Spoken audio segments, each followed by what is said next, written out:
And if you would come up to the podium here, state your name and where you're from, and we'll start out with Shane Osborne, followed by Becky Lemler.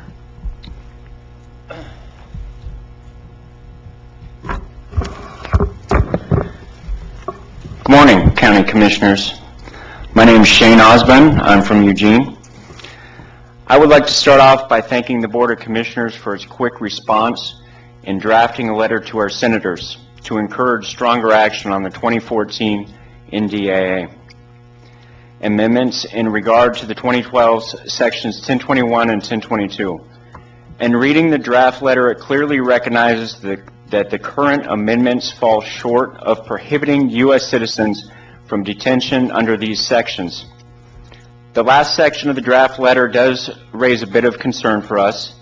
The proposed amendment in H.R. 1960 does seem to provide a bit more transparency and oversight by Congress into the detentions carried out under these sections. Although this power would be somewhat beneficial, it doesn't support the absolute repeal of the unconstitutional provisions of that 2012 NDAA. The amendment seems to actually further codify the unconstitutional detention powers of the executive branch. We would prefer that the letter end with a little bit more of a stronger request. And we believe that there's no reason to play soft when asking for the repeal of these sections, which are clearly repugnant to the Constitution. Senate delegates should also be reminded of their sworn oath to protect and defend the Constitution and the Constitution of their state. We also think it's critical to continue working at a local level on an effective resolution that assures the rights of the people in Lane County. Two of the newer groups that have signed on to oppose the sections 1021 and 1022 of the 2012 NDA is the Lane County Democratic Party and the Lane County Republican Party, making now the number of 8 groups that are taking part in this action in Lane County and opposing these sections. We believe that continuing forward on a more formal resolution with some solid dates would really help us coordinate this effort with these groups better. Please let us know how we can help in any way, and really we appreciate your time and efforts on this issue and all the services you provide to your constituents. Thank you. Thank you. Becky Lemler, followed by Jim Ebenuk. Good morning, Commissioners. I'm Becky Lemler from Elmira. Thank you for working swiftly on composing a letter to our federal representatives in voicing your opposition to the NDAA sections 1021 and 1022. Terms which are used in this act are open and ambiguous to interpretation and are not defined as to their specific or exact meanings. Because of this, it is clear that these laws could be used against American citizens to keep them imprisoned for an undetermined amount of time and or to be transferred outside of American borders to be dealt with in any manner they choose.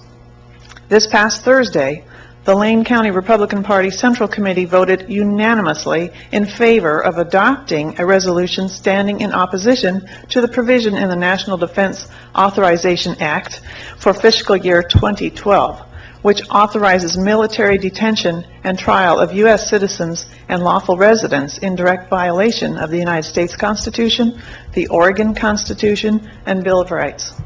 Many groups on both sides of the political spectrum are coming together in opposition to these provisions, which can remove all due process to American citizens. In this resolution, the Republican Party of Lane County supports the Board of Commissioners to insist their legislator and governor do all within their power to repeal the aforementioned sections and to enact laws prohibiting any agent of the United States government, including all military branches, from arresting any person within the state under the sections of 1021 or 1022 of the NDAA. The resolution also supports the Board of Commissioners to urge the sheriff of this county to develop and implement a policy consistent with this resolution, and in pursuant to his oath of office to defend the Constitution of the United States, the Constitution of this state, and the citizens of this county.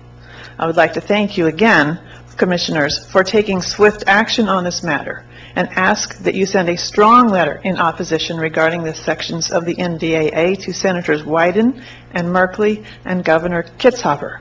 And now, if I could, I'd like to hand out to you the resolutions.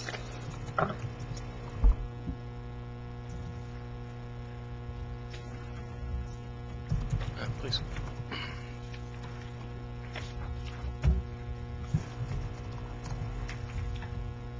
Thank you so much.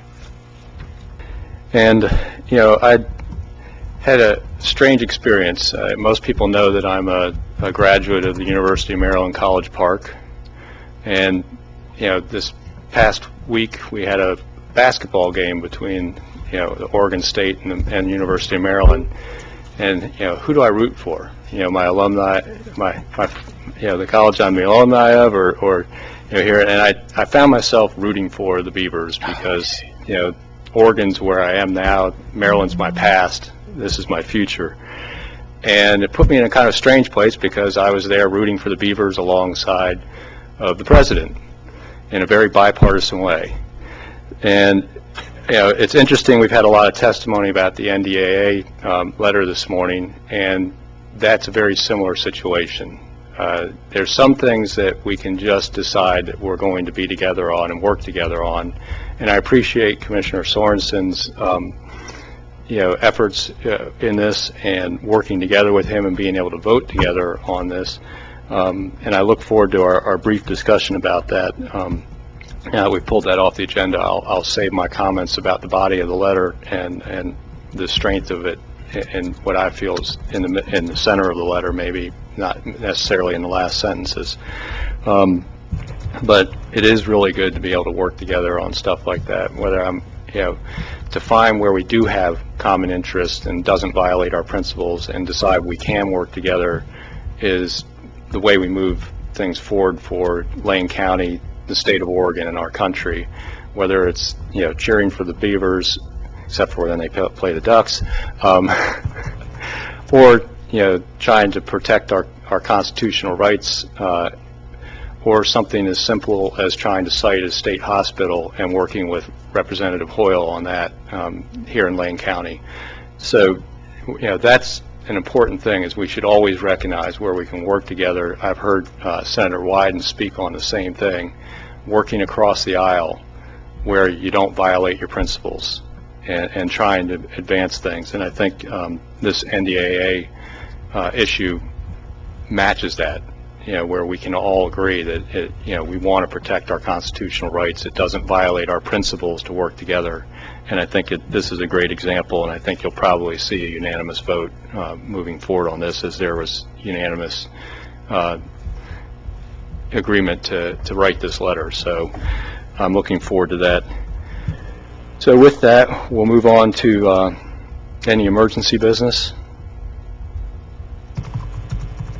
Ms. Hayes? No? Okay, no emergency business today, so move on to the consent calendar. Do I have a motion to approve the consent calendar minus item A3? Mr. Chair, so moved. Second. It's been moved and seconded. All those in favor, please say aye. Aye. Aye. The consent calendar passes unanimously. Commissioner Lycan is excused. So let's move on to item A3 from the consent calendar. Do I have a motion?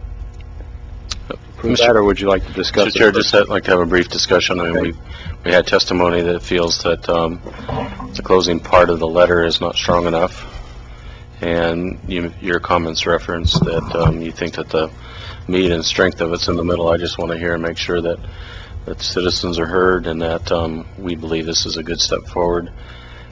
Usually the closing is, in my experience, kind of the area where you want to kind of hit home and leave an impression just before you close. So what are your thoughts? So I think, you know, one of the things we say in the second to last paragraph is we talk about the amendment to modify Section 1021 and repeal Section 1022 failed on the floor of the House. We urge you to consider supporting a similar amendment in the Senate. Is pretty strong language that's what we're asking for.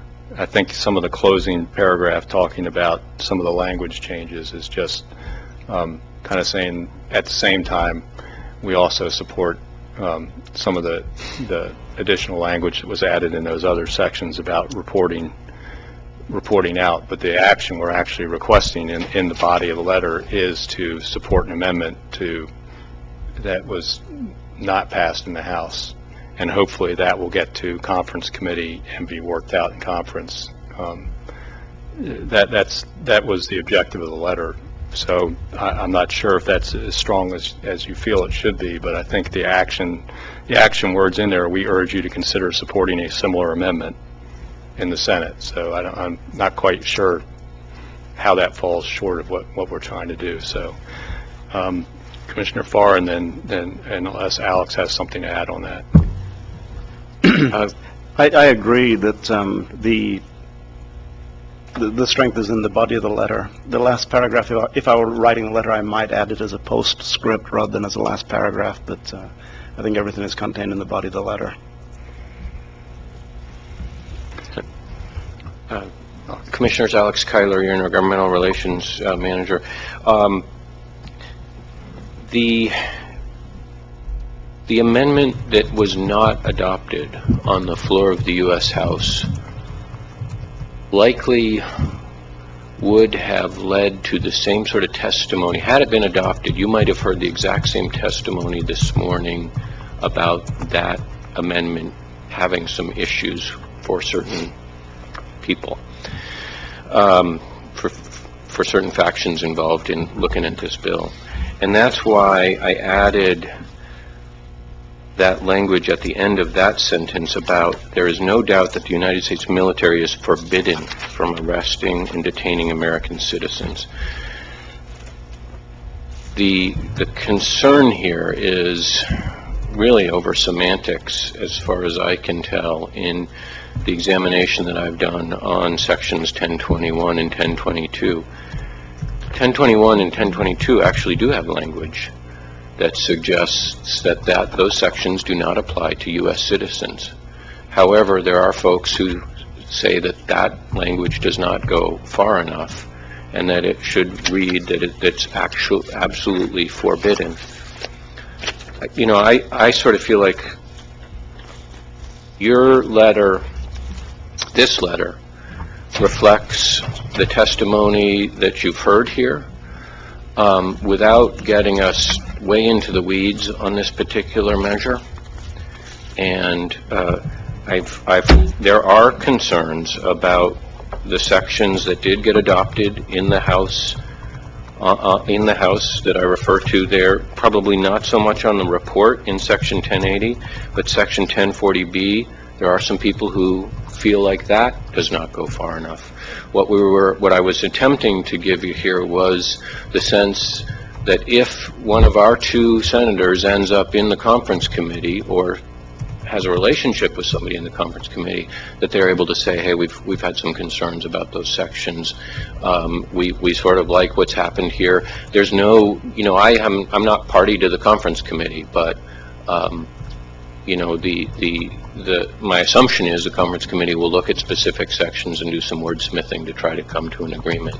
And you know, indicating your support for the concepts or sort of the intent of those sections is what I was trying to give you here to send as a message to those two senators.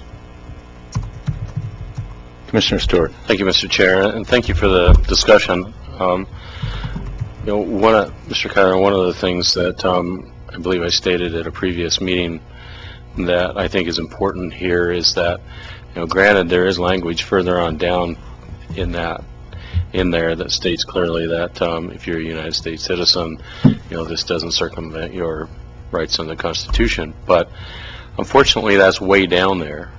And in today's climate, in America, with kind of the discomfort with trust and the way things are taking place, I think this is a great opportunity for our senators and Congress to lead by saying, hey, we want to be clear and concise with our language as to what we're going to do and not do. No different than the struggles that we faced here at the board around land use items that You know, what does that really mean? There's this gray area, you know.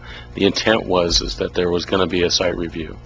But unfortunately, the language didn't review that, or there's conflicting language from one section to the other section. And so, really, I think the intent here is to try to clarify that language so that it's clear and concise as to what is going to happen, and there's no doubt. You know, you don't want to be caught by, you know, making a derogatory statement to, you know, our leadership, and then find yourself being detained or in a situation that, you know, you're a United States citizen with the freedom of speech, and yet here you're being detained because we're in a situation that somebody didn't appreciate what you said. And so I'm just, my intent here is to, you know, support the fact that I think we need to be a lot clearer and concise with our laws, so that there are some absolutes, instead of, you know, if somebody gets down to, in 1021, they get to the second bullet and it states, you know, that you know, you take an action that we're not happy about and you can be detained. And they didn't even get down to the 10th bullet down there that states that, you know, you don't have the legal authority to do it. So I think the effort is to try to clean it up, as I said, and give some assurances to our citizens in the United States that that they don't need to feel at, you know, unease with what's going on. Commissioner Sorensen. I first of all wanted to thank the people that came in for public comment today, and especially Shane for his advocacy on this issue. And I think that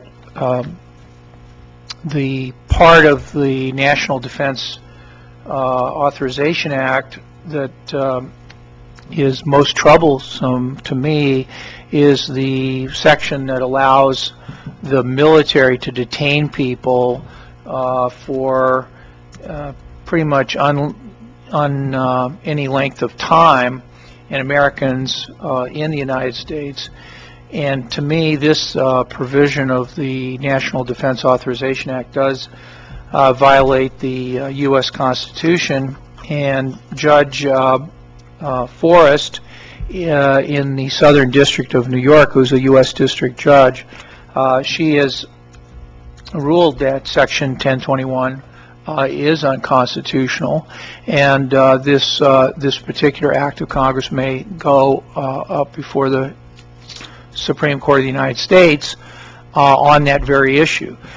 Meanwhile, our congressional delegation has been very active in trying to do something about all this, and in particular, Senator Wyden's on the Senate Intelligence Committee, and he has spoken out against this provision, and he's been working against it. So I think that the letter, no matter how the letter is formatted, is a step in the right direction. I think what we really ought to do is, after we come to some resolution on the letter and send the letter, I think what we really need is a work session on this, because this also involves not only what we are asking Congress to do, but it also is helping local governments, and ours in particular, on what would actually happen if this provision now currently in place, an act of Congress passed by House, passed by Senate, signed by President, an act of Congress in place, what would actually happen in Lane County, Oregon, if this provision were actually triggered? A lot of law enforcement is saying, well, you know, this is just a political statement, and it's not really something that we should worry about, and it's just the politics of post 9/11, and don't worry, it's not going to really happen. And meanwhile, I think that what we ought to do is really we'll have a work session and figure out, well, what is the response of our district attorney's office, our sheriff's office, if something like this were to happen. So it's more of a preparedness thing, and find out what the range of alternatives is. So I'm in favor of this letter. I'm in favor of a resolution. I'm in favor of a work session. Thank you. So is anyone suggesting any changes to the actual letter that we should discuss, or do we want to go forward with the letter as is? Mr. Chair, Mr. Vice Chair, Yes. I noticed two typos. Okay. First one is in the fourth paragraph, very beginning. We saw that HB 1960, that's my state experience. Should be HR. Sorry, should be HR, so we'll Yeah. fix that before it gets sent. And then the final part of that same sentence will be coming to the Senate floor as early as next week. When I wrote that, that was true. We pretty much ought to change that to this week. So with your concurrence, Yeah. I'll be making those two changes. Okay. Any other changes? Commissioner Stewart? So, Mr. Chair, it seems like there's general support to send the letter as amended with those two corrections. I would move sending the letter. Is there a second? Second. Thank you. Any discussion on the motion? I'd just like to say real quick, this is an issue that's been on my radar for a while. It was great to share the program with Shane when I spoke about the jail levy to an organization. And that's how I kind of learned a lot about it, listening to Shane talk to this group. And at that time, I asked Shane if he'd be willing to talk to Commissioner Sorensen about it, because I kind of thought it was something that we could agree on very easily. And Shane ultimately met with Commissioner Sorensen, and things have moved forward from there. I do think that we have said that we'll look at a work session in the future. We kind of wanted to get this letter done first, because we have the pending action in the Senate right now, and an opportunity to give our senators some backup of a full county commission board saying we want change. As they talk to their colleagues, they can talk about all of the organizations and governmental institutions that have lobbied them to change the bill. And that's basically what this letter is about, is giving them even more, and an elected body at that represents over 350,000 people saying we want this law changed. So I appreciate this coming before us. I appreciate the efforts of all sorts of organizations from both sides of the aisle pushing for this, and I think it's a good letter, and I think there'll be continued work on this in the future. And I think there's a lot of questions to be asked about the overreaching of federal powers within our state and our county, not just under the NDAA, that we can discuss in that work session. So, Commissioner Sorensen. Thank you very much. I appreciate the board moving ahead on this, and the advocacy of the citizens that have come in to talk with us about this. I did write with Shane's assistance a pretty extensive letter about all of this as it stood in June of this year, and of course it's a moving target. It keeps progressing, both positively and otherwise. I mean, in a positive sense, the ruling by Judge Forrest, is a pretty big statement that one of America's 1,000 federal judges that's heard this case over the unconstitutionality of Section 1021 has agreed with the proponents of standing by our Constitution that this section of the NDAA does overreach into powers that Congress doesn't possess, and that the powers that are reserved to people as individuals. So I'm glad we're moving ahead on a letter. This is a moving target. I think it was about 2 months ago I met with Senator Wyden, and this was a big part of our discussion. What could individuals and groups do to help advance opposition to it?